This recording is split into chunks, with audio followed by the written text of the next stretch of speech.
Salut à tous et bienvenue sur notre chaîne d'entraide et de partage, Terre d'entraide. Aujourd'hui, je vais te parler de nos animaux. On a quelques moutons et 2 chèvres.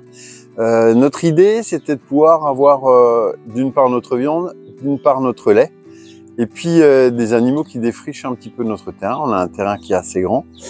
Et du coup, on a pris ce petit troupeau, ainsi que quelques poules et canards pour les œufs. Les canards sont aussi des auxiliaires pour le jardin. On a quelques coureurs indiens, tu vas les voir sur les vidéos. Et une oie, ça c'est pour le plaisir. Alors voilà, ce sont nos poules et nos canards.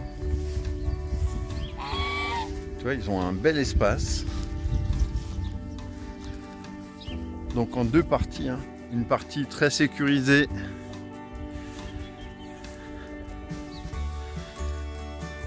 avec un grand grillage et 3 fils électriques, et après une partie mobile, on leur déplace pour qu'elles aient toujours de l'herbe. Par contre, tu vois que malgré la taille du terrain, là où elles sont tout le temps, il n'y a plus d'herbe du tout, ou plus grand chose. Donc les rousses, tu vois, c'est des poules de réforme, mais qui étaient quand même dans une ferme bio. Mais à peine plus d'1 an, il les réforme. Et puis là, nos coureurs indiens et notre oie de Guinée.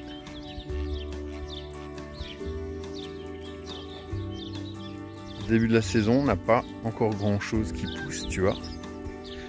C'est notre potager. On essaie d'appliquer les principes de la permaculture. Là, tu vois, c'est une botte qu'on a récupérée chez un agriculteur. C'est des bottes qu'il n'arrive pas à mettre à l'intérieur, c'est du surplus, et donc tu les as pour vraiment pas cher. Ça te permet de pailler. Groseille, caseille, framboise, tous les arbres fruitiers qu'on a plantés en arrivant. Les cerisiers sont en fleurs. Là, il y a pas mal de choses de plantées, mais tu n'as pas grand chose encore qui sort. Et là, une deuxième parcelle où on a de l'oignon perpétuel, de l'ail perpétuel, quelques fleurs. Comme on est à 650 mètres d'altitude, on est un petit peu en retard par rapport à la plaine. Et donc tu vois, on a planté des petits pois, on a planté de la salade. Là-bas derrière, tu vois, il y a des framboises. Là, on est en train de faire un carré de marie, on met dans tout le branchage. Et puis après, on rajoutera de la tonte et puis de la terre. Là, c'est notre compost. Les moutons, tu sais, à l'hiver, ils sont les moutons et les 2 chèvres, ils sont dans les tables. Donc, on récupère tout ça pour amender.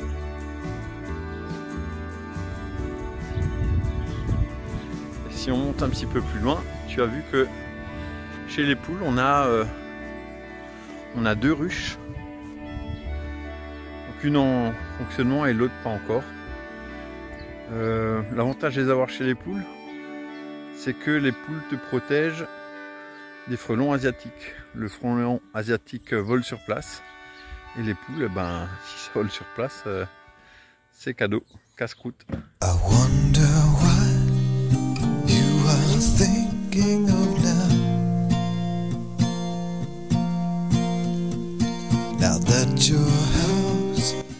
Et voilà, je te les présente.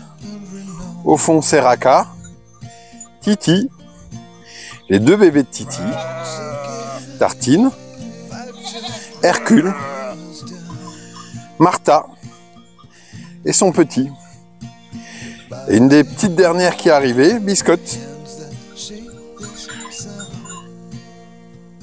On n'a pas tout à fait assez de terrain. On les déplace sur des terrains autour de chez nous. Donc dans les premières, eh ben, tu vois, Martha, c'est une nez noire du Valais. Raka, c'est un mouton Raka. Biscotte, la petite chèvre, un mélange nubienne et alpine. Tartine, c'est pareil. Ça, c'est notre bélier. C'est aussi un nez noir. Il s'appelle Hercule. Et Titi, que tu vois tout au fond, c'est une mérinos avec ses 2 petits. Salut Tartine.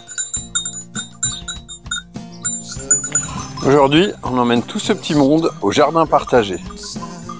On a la chance dans notre village d'avoir un jardin partagé et un verger partagé. Tu peux y aller chaque semaine, apprendre, cultiver et récolter.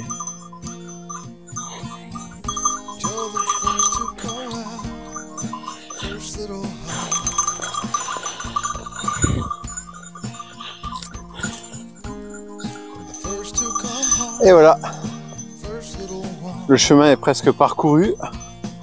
On arrive au verger partagé. Vous allez être bien. Alors, on va leur ouvrir l'enclos.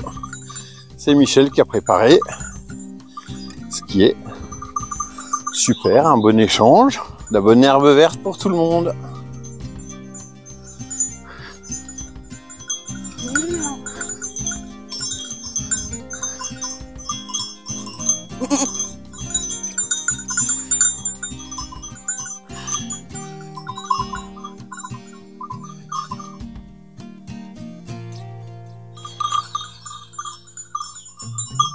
Voilà, nos 3 petits damnés. En haut à gauche, c'est 100% nez noir du Valais. Et les 2 qui sont juste en dessous, c'est moitié nez noir, moitié mérinos. Donc là, c'est un truc que j'aime pas trop faire parce que je suis pas à l'aise, mais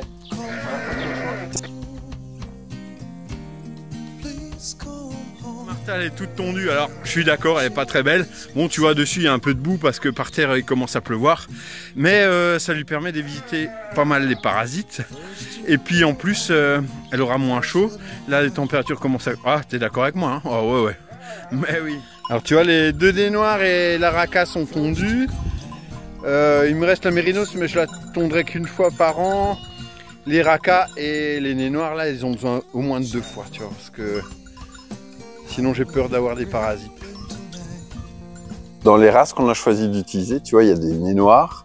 Le nez noir, c'est un mouton qui est très très gentil, adorable. Normalement, c'est un bon mouton laitier. La viande est très bonne, paraît-il, et l'autre avantage, c'est que la mère s'occupe très très bien des petits. L'autre gros avantage de ce mouton, le nez noir, c'est que c'est un mouton qui se revend très bien. Donc les petits qui seront revendus nous permettront aussi d'acheter la nourriture pour nos animaux, le foin l'hiver, tout ce qu'il nous faut au long de l'année, tu vois, la tondeuse, les grains, enfin voilà, tout ça, on peut l'acheter grâce à nos moutons qu'on revend. Le mouton raca, donc lui c'est un mouton de défense du troupeau. D'ailleurs on l'appelle mouton raca ou tueur de loups. C'est peut-être pas pour rien, c'est un mouton qui vient des steppes d'Asie. En Hongrie, a priori il y en a pas mal en Hongrie aussi, enfin voilà, c'est par là-bas. Un mouton qui est un petit peu plus peureux, qui se tient un petit peu plus à l'écart, mais qui est très gentil quand même. La mérinos, ma femme carne un petit peu à laine, travaille un petit peu à laine, donc c'était vraiment un mouton fait pour la laine et c'est une très bonne race à viande aussi. Je te remercie d'avoir regardé cette vidéo. Si ça t'a plu, n'oublie pas de mettre un petit pouce bleu, un petit commentaire. Si on peut y répondre, on y répondra. Si tu as des questions auxquelles on peut répondre. N'oublie pas de t'abonner et à la semaine prochaine.